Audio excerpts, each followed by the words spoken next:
ನಮಸ್ಕಾರ ಸ್ನೇಹಿತರೆ. ಭಾರತ ವಿರುದ್ಧದ ಏಕದಿನ ಸರಣಿ ಶ್ರೀಲಂಕಾ ಗೆದ್ದ ಬಳಿಕ ಅತ್ತರು ಲಂಕಾ ತಂಡದ ನಾಯಕ.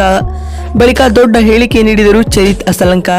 ನಂತರ ಭಾರತ ತಂಡದ ಬಗ್ಗೆ ಹೇಳಿದ್ದನ್ನ ಕೇಳಿದರೆ ನೀವು ಕೂಡ ಸಲ್ಯೂಟ್ ಮಾಡ್ತೀರಾ? ಹಾಗಾದರೆ ಸುದ್ದಿಯ ಸಂಪೂರ್ಣ ಮಾಹಿತಿ ಏನು? ಅಷ್ಟಕ್ಕೂ ಶ್ರೀಲಂಕಾ ತಂಡವು ಓಡಿಐ ಸರಣಿ ಗೆದ್ದ ಬಳಿಕ ಲಂಕಾ ತಂಡದ ನಾಯಕ ಚರಿತ್ ಅಸಲಂಕ ಹೇಳಿದ್ದೇನು ಗೊತ್ತಾ? ಹೀಗೆ ಇದರೆಲ್ಲದರ ಬಗ್ಗೆ ಇವತ್ತಿನ ಈ ಒಂದು ವಿಡಿಯೋದಲ್ಲಿ ತಿಳಿಸ್ಕೊಡ್ತಾ ಹೋಗ್ತೀನಿ. ಆದ್ದರಿಂದ ದಯವಿಟ್ಟು ಈ ವಿಡಿಯೋವನ್ನ ಕೊನೆವರೆಗೂ ನೋಡಿ. ಹೌದು ಸ್ನೇಹಿತರೆ, ಭಾರತ ಮತ್ತು ಶ್ರೀಲಂಕಾ ನಡುವಿನ 3 ಪಂದ್ಯಗಳ ಓಡಿಐ ಸರಣಿಯನ್ನ ಲಂಕಾ ತಂಡವು 2-0 ಅಂತರದಿಂದ ಗೆದ್ದುಕೊಳ್ಳುವ ಮೂಲಕ ಹೊಸ ಇತಿಹಾಸವನ್ನ ಸೃಷ್ಟಿಸಿದೆ. ಅಲ್ಲದೆ T20 ಸರಣಿ ಸೋಲಿಗೆ ಸರಿಯಾದ ಸೇಡನ್ನ ತೀರಿಸಿಕೊಂಡಿದೆ ಅಂತ ಹೇಳಬಹುದು. ಹೌದು, ಮೊದಲ ಪಂದ್ಯ ಟೈ ಆಯಿತು. ಅದಾದ ಬಳಿಕ ನಡೆದ 2ನೇ ಪಂದ್ಯದಲ್ಲಿಯೂ ಕೂಡ ಲಂಕಾ ತಂಡವು ಭರ್ಜರಿ ಗೆಲುವು ದಾಖಲಿಸಿತು. ಇದೀಗ ಕೊಲಂಬೋದಲ್ಲಿ ನಡೆದ 3ನೇ ಪಂದ್ಯದಲ್ಲಿಯೂ ಕೂಡ ಶ್ರೀಲಂಕಾ ತಂಡವು 110 ರನ್ಗಳ ಭರ್ಜರಿ ಗೆಲುವು ದಾಖಲಿಸುವ ಮೂಲಕ ಭಾರತ ವಿರುದ್ಧದ ಓಡಿಐ ಸರಣಿಯನ್ನ ಭರ್ಜರಿಯಾಗಿ ಗೆದ್ದುಕೊಂಡಿದೆ. ಹೌದು, ಕೊಲಂಬೋದ ಪ್ರೇಮದಾಸ್ ಅಂಗಳದಲ್ಲಿ ನಡೆದ ಸರಣಿಯ 3ನೇ ಮತ್ತು ಕೊನೆಯ ಪಂದ್ಯದಲ್ಲಿ ಟಾಸ್ ಗೆದ್ದು ಮೊದಲು ಬ್ಯಾಟಿಂಗ್ ಮಾಡಿದ ಶ್ರೀಲಂಕಾ ತಂಡವು ನಿಗದಿತ 50 ಓವರ್ಗಳಲ್ಲಿ 7 ವಿಕೆಟ್ ಕಳೆದುಕೊಂಡು 248 ರನ್ ಕಲೆ ಹಾಕಿತು. ಮತ್ತು ತಂಡದ ಪರ ಪಾತುಮ್ ನಿಸಂಕ 45 ರನ್ ಹಾಗೂ ಆವಿಷ್ಕೋ ಫರ್ನಾಂಡೋ 96 ರನ್ ಬಾರಿಸಿ ಮಿಂಚಿದರೆ ಕುಸಾಲ್ ಮೆಂಡಿಸ್ 59 ರನ್ ಕಲೆ ಹಾಕಿದರು. ಪಂದ್ಯ ಗೆಲ್ಲಲು 249 ರನ್ಗಳ ಕಠಿಣ ಗುರಿಯನ್ನು ಬೆನ್ನಟ್ಟಿದಂತಹ ಟೀಂ ಇಂಡಿಯಾವು ಉತ್ತಮ ಆರಂಭವನ್ನ ಪಡೆದುಕೊಂಡಿರಲೇ ಇಲ್ಲ. At the same time batting ವಿಭಾಗ ಫ್ಲಾಪ್ ಆಯಿತು.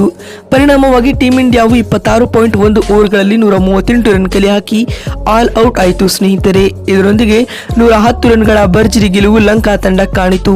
ಮತ್ತು ಟೀಂ ಇಂಡಿಯಾ ತಂಡದ ಪರ ರೋಹಿತ್ ಶರ್ಮಾ 35 ರನ್ ಬಾರಿಸಿದರೆ ವಿರಾಟ್ ಕೊಹ್ಲಿ 20 ರನ್ ಕಲೆ ಹಾಕಿದರು. ಮತ್ತು ಇದೀಗ ಭಾರತ ವಿರುದ್ಧ ಓಡಿಐ ಸರಣಿಯನ್ನ ಭರ್ಜರಿಯಾಗಿ ಗೆದ್ದುಕೊಂಡಿರುವ ಲಂಕಾ ತಂಡದ ನಾಯಕ ಚರಿತ್ ಅಸಲಂಕ ಪೋಸ್ಟ್ ಮ್ಯಾಚ್ ಪ್ರೆಸೆಂಟೇಷನ್ ವೇಳೆ ಭಾವುಕರಾಗಿ ಈ ರೀತಿಯಾಗಿ ತಿಳಿಸಿದ್ದಾರೆ. ನಾವು T20 ಸರಣಿಯನ್ನ 3-0 ಅಂತರದಿಂದ ಕಳೆದುಕೊಂಡಾಗ ಡಿಪ್ರೆಷನ್ಗೆ ಒಳಗಾಗಿದ್ದೆವು. ತಂಡದ ಆಟಗಾರರು ಯಾವ ರೀತಿಯಾಗಿ ಕಮ್ ಬ್ಯಾಕ್ ಮಾಡಬೇಕು ಎನ್ನುವುದರ ಕುರಿತು ಯೋಚನೆ ಮಾಡಿದ್ದೆವು. ಇದೀಗ ನಮ್ಮ ತಂಡದ ಆಟಗಾರರು ಉತ್ತಮವಾದ ಪ್ರದರ್ಶನವನ್ನು ನೀಡುವ ಮೂಲಕ ಭರ್ಜರಿಯಾದ ಕಮ್ ಬ್ಯಾಕ್ ಮಾಡಿದ್ದಾರೆ ಮತ್ತು ಭಾರತ ವಿರುದ್ಧ ನಾವು ಸೇಡನ್ನ ತೀರಿಸಿಕೊಂಡಿದ್ದೇವೆ ಎಂದು ಭಾವುಕರಾಗಿ ಚರಿತ್ ಅಸಲಂಕ ತಿಳಿಸಿದ್ದಾರೆ. ಮತ್ತು ಮಾತು ಮುಂದುವರಿಸಿದ ಅವರು, ನಾನು ಸರಣಿ ಉದ್ದಕ್ಕೂ ಉತ್ತಮ ಪ್ರದರ್ಶನ ನೀಡಿರದೇ ಇರಬಹುದು, ಆದರೆ ತಂಡವಾಗಿ ಒಳ್ಳೆಯ ಆಟವನ್ನ ಆಡಿದ್ದೇವೆ. ಭಾರತಂತಹ ಬಲಿಷ್ಠ ತಂಡವನ್ನ ಓಡಿಐ ಸರಣಿಯಲ್ಲಿ ಸೋಲಿಸುವುದು ನಿಜಕ್ಕೂ ತಮಾಷೆಯ ಮಾತು ಅಲ್ಲವೇ ಅಲ್ಲ. ಟೀಂ ಇಂಡಿಯಾವು ಎಲ್ಲ ವಿಭಾಗಗಳಲ್ಲಿ ತುಂಬಾ ಸ್ಟ್ರಾಂಗ್ ಆಗಿತ್ತು, ಆದರೆ ನಮ್ಮ ಸ್ಪಿನ್ನರ್ಗಳು ಸರಣಿ ಉದ್ದಕ್ಕೂ ಅವರನ್ನ ಕಟ್ಟಿ ಹಾಕಿದರು ಎಂದು ಚರಿತ್ ಅಸಲಂಕ ತಿಳಿಸಿದ್ದಾರೆ.